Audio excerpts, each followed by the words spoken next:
不動産屋さんの階段です。営業職で個人宅を訪問する仕事の方はたくさんいると思います。不動産屋もその一つですね。さて、これは愛知県にお住まいの直子さんからいただいたお話です。直子さんはもともと霊感のある方でした。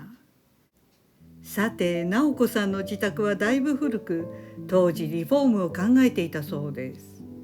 玄関のドアフォンはテレビドアフォンで、インターホンのうち室内のモニターで外部の様子が見られる機能がありました。ただ、そのドアフォンの画面が暗く見づらくなっていたそうです。でも画面から人がいるのはわかるのと、チャイムも音声通話も問題なかったので、新しいものには交換せずに使用し続けていました。そんなある日の昼間、直子さんが一人の時、ドアフォンのチャイムが鳴りました。誰か来たのかなと思い、モニター画面を見てみると、そこには誰もいませんでした。直子さんはあれと思いながらも、その来訪者が何かを思い出して帰ったのかなと気にしなかったそうです。ところがしばらくすると、またチャイムが鳴ったのです。画面を見てみると、また誰もいませんでした。そこで直子さんは子供のいたずらだなと思いました。ところがその日を境に、次の日もまた次の次の日もチャイムが勝手に鳴り、画面を確認すると毎回誰もいませんでした。子供のいたずらにしてはチャイムの位置から言って小学生くらいの子供じゃないと届かないのですが、時間帯が学校の授業中でした。それに故障にしては毎回直子さんが一人でいる昼間の決まった時間帯だけに起きるので変だなと思いました。霊感のある直子さんはなぜか故障とは思えなかったのだそうです。このチャイムの現象は1ヶ月ぐらい続きました。そしてその日もまた昼間にチャイムが鳴りました。直子さんはまたかと思いましたが、一応念のため仕方なく画面を確認しました。するとそこには男性が立っているのが分かりました。ああ、セールスかな、何かの用事の人かな、と直子さんは思ったそうです。直子さんが玄関を開けて外を見ると、そのセールスの男性が門からこちらに入ってきました。その時またチャイムが鳴ったのです。同時に他の人が来たのかなと直子さんは思い、先に来たセールスマンに庭先で待ってもらいました。そして直子さんが門のところに行き、見渡しましたが誰もいませんでした。直子さんは思わずそのセールスマンに、今チャイムの音聞こえましたよねと聞くと、その人は何のことという顔をしていたそうです。するとまたチャイムの音が鳴り、今度はそのセールスマンにも聞こえていました。ところがチャイムは鳴り止むこともなく、何度も何度もずっと鳴り続けました。直子さんは突然なぜか怖くなり、思わずポロッと怖いと一言言いました。それを聞いたのか、鳴り止まないチャイムが気味悪かったのか、そのセールスマンは何か思い出したかのように何も言わず帰っていったそうです。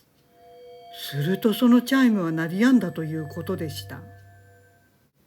その後はチャイムが勝手に鳴ることはなかったのですが、念のためすぐドアフォンだけ新しいものに交換しました。そしてリフォームも終わり、半年ぐらい経った頃だそうです。一本の電話がありました。それは業者からのようで、リフォームの際にオール電化にしたのですが、その時に取り付けた給湯器の点検をしますということでした。